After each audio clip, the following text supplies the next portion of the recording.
सभी को एक बार फिर से नमस्कार। एक बार फिर उपस्थित हूँ एक छोटी सी कक्षा लेकर के कारक प्रकरणम द्वितीय विभक्ति की आपके सामने।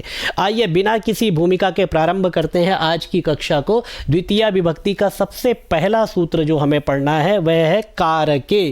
कारके इत्यधिक्रियते, यह एक अधिकार सूत्र है, अर्थात यहाँ से लेकर के संपूर्ण कारक प्रकरण में अब कारके इस सूत्र का अधिकार चलेगा, इसीलिए यहाँ पर लिखा है इत्यधिक्रियते। अब ये अधिकार सूत्र क्या है, तो जैसे हम पहले भी बात कर चुके हैं, सूत्रों के प्रकार हैं 6। संज्ञा च, परिभाषा च, विधिर नियम एव च, अतिदेशो अधिकारश्च, षड्विधम सूत्र लक्षणम। तो ये 6 प्रकार सूत्रों के हैं। उसके बाद अब देखिए इस सूत्र की मीमांसा करें तो कारके, तो वही कारक शब्द है यहाँ पर। तो कारक शब्द को हम पहले भी एक बार डिस्कस कर चुके हैं, फिर भी कर लेते हैं एक बार, क्योंकि सूत्र आया है क्री धातु से णबुल प्रत्यय। ठीक है, णबुल प्रत्यय में ल और ण की जो है इत संज्ञा होकर के लोप हो जाएगा, हमारे पास बचेगा क्री और वु। युवोरनाको, युवोरनाको सूत्र से यहाँ पर यू को अन और वू को अक आदेश हो जाता है, तो यहाँ पर वू को अक आदेश हो जाएगा। वू को अक आदेश होगा तो यहाँ पर क्री अक, ये हमारे पास सिचुएशन आ जाएगी। और इसके बाद आदियच वृद्धि होकर के यहाँ पर कारकम कारकः, इस तरह से प्रयोग सिद्ध होने लगेंगे।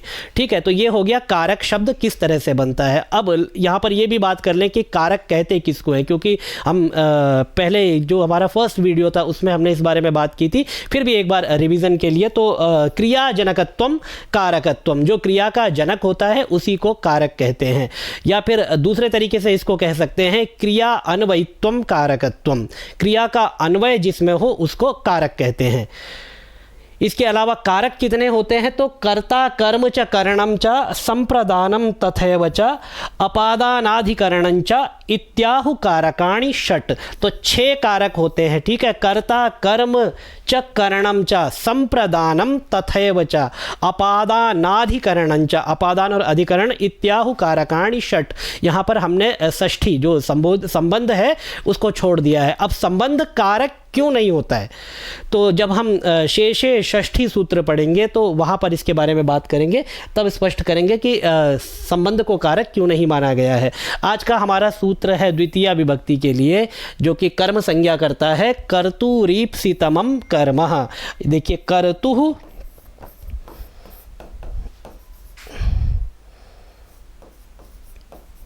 ईप्सितमं और कर्म, ये है सूत्र का पदच्छेद।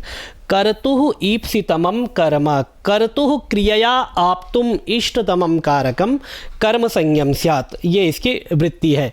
कर्तुः क्रियया, कर्ता को क्रिया के द्वारा, आप्तुम इष्टतमम, जो प्राप्त करना सबसे अधिक अभीष्ट हो, इष्टतम हो, सबसे अधिक प्राप्त करने की जिसकी इच्छा हो, कारकम, ऐसा कारक की, ऐसा जो कारक होता है उसकी कर्म संज्ञा होती है।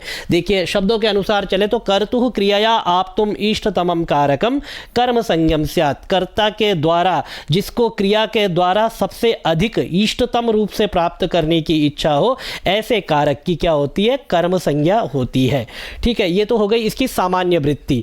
अब इसको एक बार उदाहरण के साथ घटा करके हम देखें तो उदाहरण देते हैं यहाँ पर। अब कर्ता देखिए कि जिसको सबसे अधिक अपने क्रिया के द्वारा प्राप्त करना चाहे उसकी कर्म संज्ञा होगी, और उसमें और भी बहुत सारी चीज़ें होती है, उन सब की कर्म संज्ञा नहीं होगी। ये देखना पड़ेगा कर्ता को अभीष्ट क्या है। सूत्र में 3 पद दिए गए हैं, कर्तुः ईप्सितमं कर्म। तो इसमें सबसे पहली शंका होती है कि कर्तुः किम, इसमें कर्ता यह पद क्यों दिया गया। केवलम सूत्र इतना बनाना चाहिए था, ईप्सितमं कर्म, जो अभीष्ट हो उसको कर्म कहते हैं। तो यहाँ पर आपको कर्तुः किम, ये कर्ता पद देने की क्या आवश्यकता पड़ गई। इसका उत्तर देते हैं एक उदाहरण के द्वारा। उदाहरण आपके सामने लिख देता हूँ। माशेषु अश्वम बध्नाति। ठीक है, माशेषु अश्वम बध्नाति, ये एक उदाहरण है। यहाँ पर कर्ता आप दे दीजिए रामः। ठीक है, रामः माशेषु अश्वम बध्नाति, राम उड़द के खेत में घोड़े को बांधता है। अब यहाँ पर देखिए किसको क्या आभीष्ट है। ठीक है। एक बार समझ लीजिए कि कर्ता पद नहीं देंगे यहाँ पर, ठीक है। कर्ता पद यदि नहीं देते हैं, क्योंकि प्रश्न यही है कर्तुः किम, तो कर्ता पद नहीं दिया जाए एक बार, केवल मासेषु अश्वम बदनाति, तो यहाँ पर हमारा जो सूत्र बनता है ईप्सितमम कारकम कर्म ईप्सितमम कर्म, यहाँ पर कर्ता पद नहीं दिया गया है। तो जो ईप्सित हो उसकी कर्म संज्ञा हो जानी चाहिए, कर्ता पद नहीं देते हैं। तो फिर क्या है यहाँ पर देखिए, घोड़े को क्या ईप्सित है, घोड़े को बांधना ईप्सित नहीं है, घोड़े को ईप्सित है मांस, उड़द की दाल। तो क्योंकि घोड़ा ये सोचेगा कि मुझे अगर उड़द के खेत में बांध देंगे तो मैं दाल खा लूंगा, तो इससे क्या है, घोड़े को अभीष्ट हो गई उड़द की दाल। यदि कर्ता पद नहीं दिया जाता है तो ये जो उड़द की दाल है, ये जो मांस शब्द है, इसमें भी जो है कर्म कारक होने लगेगा, इसकी भी कर्म संज्ञा होने लगेगी। और फिर क्या रूप बनेगा, माशान, माशान अश्वम बदनाति, क्योंकि इसकी कर्म संज्ञा हो गई। कर्म संज्ञा का फल क्या है, कर्म संज्ञा का फल यहाँ पर होगा द्वितीय विभक्ति, कर्मणि द्वितीय सूत्र से द्वितीय विभक्ति हो जाएगी, क्योंकि कर्मणि द्वितीय कहता है अनुक्ते कर्मणि द्वितीय स्यात्, अनुक्त कर्म में द्वितीय होती है। तो यहाँ पर फिर ईप्सितमम कर्मा, क्योंकि कर्तु तो दिया ही नहीं है, ईप्सितमम कर्मा सूत्र से मास शब्द की कर्म संज्ञा हो जाएगी और कर्मणि द्वितीय से द्वितीय हो जाएगी। और फिर मासान अश्वम बदनाति, ये अनिष्टकारी रूप बनने लगेगा। इसके परिहार के लिए यहां पर दिया गया कर्तुरीप्सितमम कर्मा, यहां पर जो है फिर कर्तु ऐसा पद दिया गया। यहां पर फिर कर्तुरीप्सितमम कर्म ऐसा पद दिया गया, क्योंकि अब देखिए यहां पर करते हैं मासेषु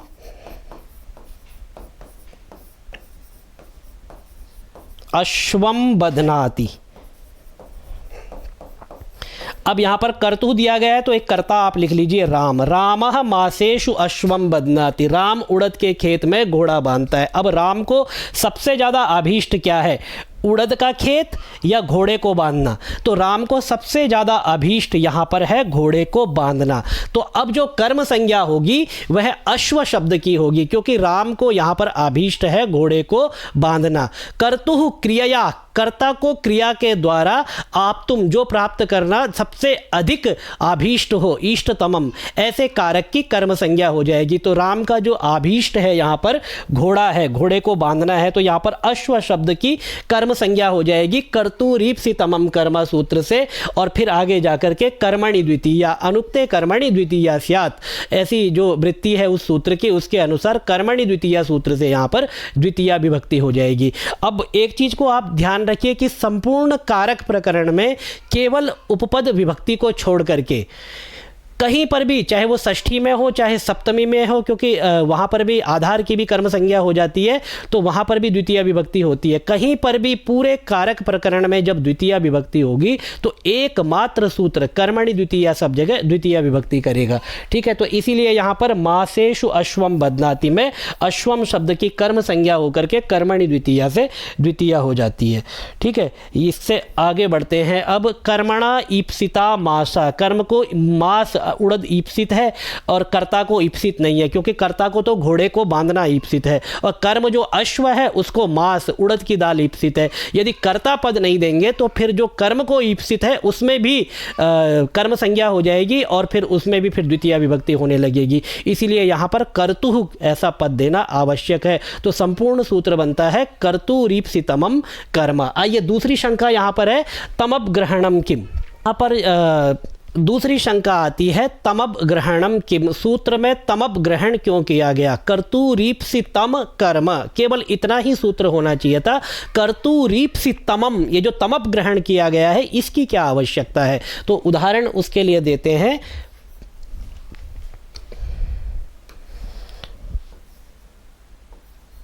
पयसा ओदनम भुंक्ते,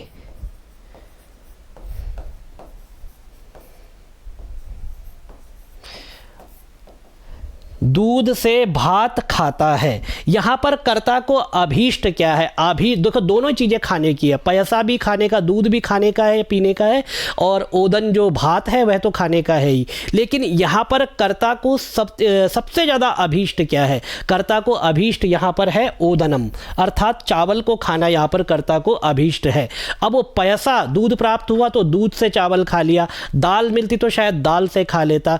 तो जो यहाँ पर दूसरा उपकरण है जिसके द्वारा चावल को खाया जा रहा है वह अभीष्ट नहीं है, अभीष्ट है यहाँ पर चावल को खाना। तो इसीलिए कहा गया जो दो खाने की वस्तुएं प्राप्त है दोनों में से इष्टतमम जो होगा उसकी कर्म संज्ञा होगी। यदि यहाँ पर तमप ग्रहण नहीं करते तो ये जो ओदनम है, ये जो पयसा है, इस पयसा की भी जहाँ पर अभी तृतीया है यह इसकी भी कर्म संज्ञा होने लगती, क्योंकि खाया तो उसको भी जा रहा है, लेकिन दूध यहाँ पर अभीष्ट नहीं है। पेट भरने के लिए यहाँ पर भात खाना अभीष्ट है, तो इसीलिए जो ओदनम शब्द है उसकी कर्म संज्ञा होती है वह इष्टतमप होने के कारण, इष्टतमम होने के कारण, इसीलिए सूत्र में तमप ग्रहण किया गया। यदि तमप ग्रहण नहीं करते तो ये जो पयसा है इसकी भी कर्म संज्ञा होती, कर्तुरीप्सितम कर्म, तब इतना सूत्र रहता, उससे इसकी कर्म संज्ञा हो जाती और फिर कर्मणि द्वितीया से द्वितीया हो जाती। यहाँ पर पयसा की कर्म संज्ञा ना हो या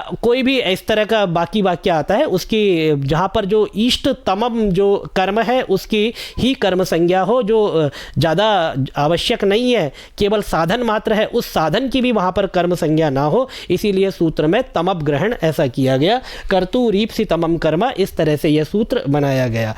ठीक है, तो ये दो प्रमुख उदाहरण इस सूत्र के अंदर है जो आपने अभी देखे हैं। इसके बाद अनभिहिते इत्यधिकृत्य, अनभिहिते सूत्र का यहाँ से अधिकार आ जाता है और कर्मणि द्वितीया, उसके बाद सूत्र आता है कि अनुक्त कर्म में द्वितीया होती है।